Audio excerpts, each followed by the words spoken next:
Hi guys, I finally got around to starting on installation on the van, and before I do it all, I've just done one bit quickly, started, I've decided what I'm definitely going to do now.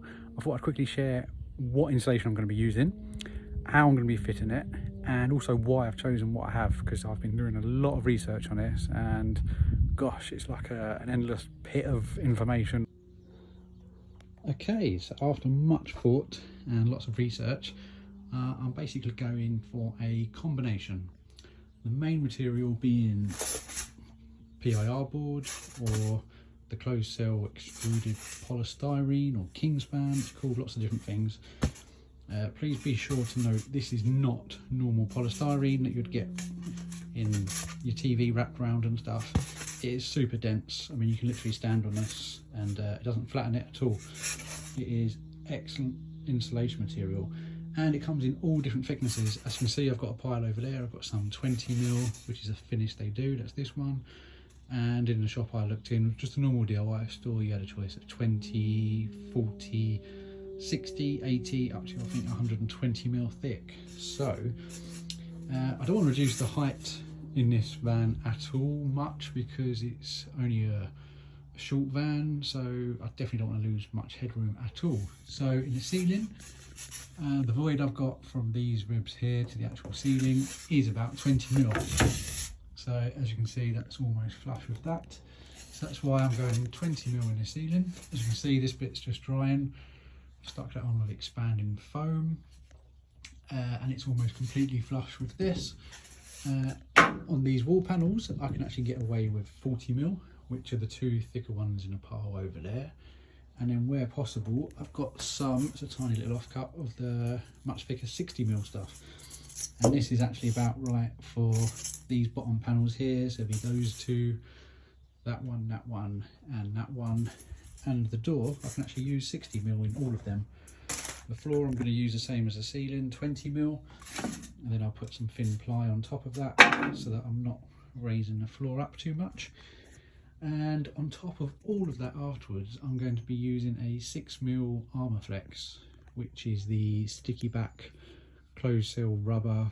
And a lot of people would put that on first, but I actually found that it's a lot easier cutting these boards and putting them in against the metal and then sticking them with expanding foam. It's actually easier to shape them and stick them.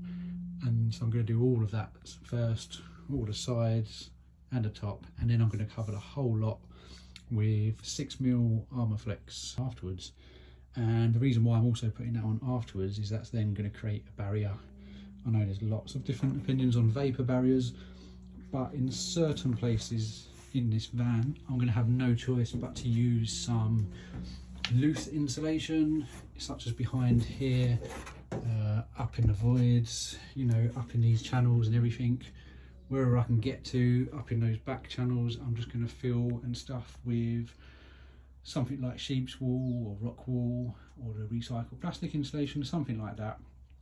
And then, so where there's going to be that in places, it's going to have a whole layer everywhere, floor to ceiling, of the reflective Armorflex. And there's only a couple of places, such as the big long void along the tops here, where I can't really get anything into at all because all I've got is these tiny access holes. So I'm not really going to be able to poke any insulation in there at all without drilling holes, which I certainly don't want to do because that's structural. So all I'm going to have to do in those places is basically put the Armorflex on the outside, and I'm probably going to double up on it. So I'm going to have 2 layers of the 6mm Armorflex just on the bits that I can't get anything else in. So yeah, this is the first piece I've just stuck up. The ceiling's obviously a lot harder to do than the walls. And I'm just about to take the wood down very soon because I think that's gone off enough now, and move on to the next one. And also, as you can see, the first job was putting on some sound deadening panels. The black ones were the original ones, so I just added a few bits here and there.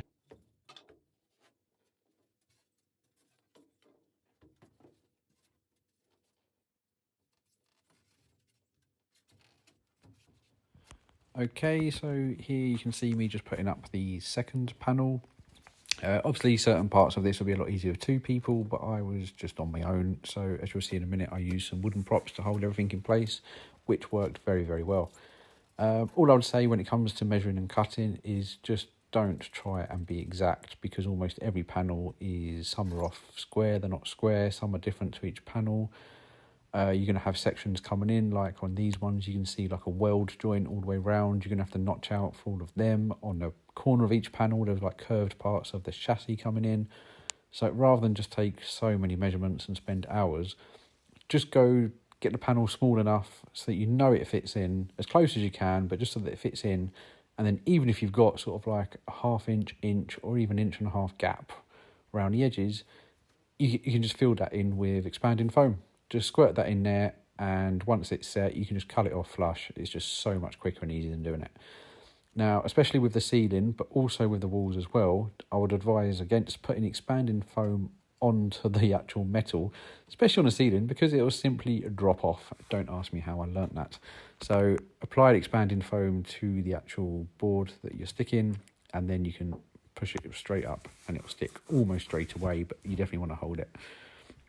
So here you can see me using the wooden props, and yeah, they worked really well. Just put a bit of wood on the top or something to cushion it so you don't actually just dig into the foam. But yeah, they worked really well. And then all I'm about to do is just go in there in the gaps, the corners, any bits where there's a little gap, and then just fill that with the foam afterwards. Let it go hard, and then just use a long flexible knife or blade to then cut it flush. And it's a much quicker and easier way of doing all the very irregular shapes and sizes. So yep, as you'll see in the background, I've also done a couple of side panels with, there we go, with the 40mm thicker board, and then I'm going to use even thicker ones down below where I can get away with as thick as possible. As I said, this is just the first step of insulation. After this, I'm then going to go be using some loose fill insulation in some of the difficult to reach pockets and areas, and then I'm covering the whole lot in a rubberized Armorflex afterwards as well. So please be sure to give us a follow, subscribe to see those videos coming up soon, as well as many more on my campervan conversion, adventures afterwards, and all the other weird and wonderful stuff I get up to in between. Thanks very much for watching. See you in the next one.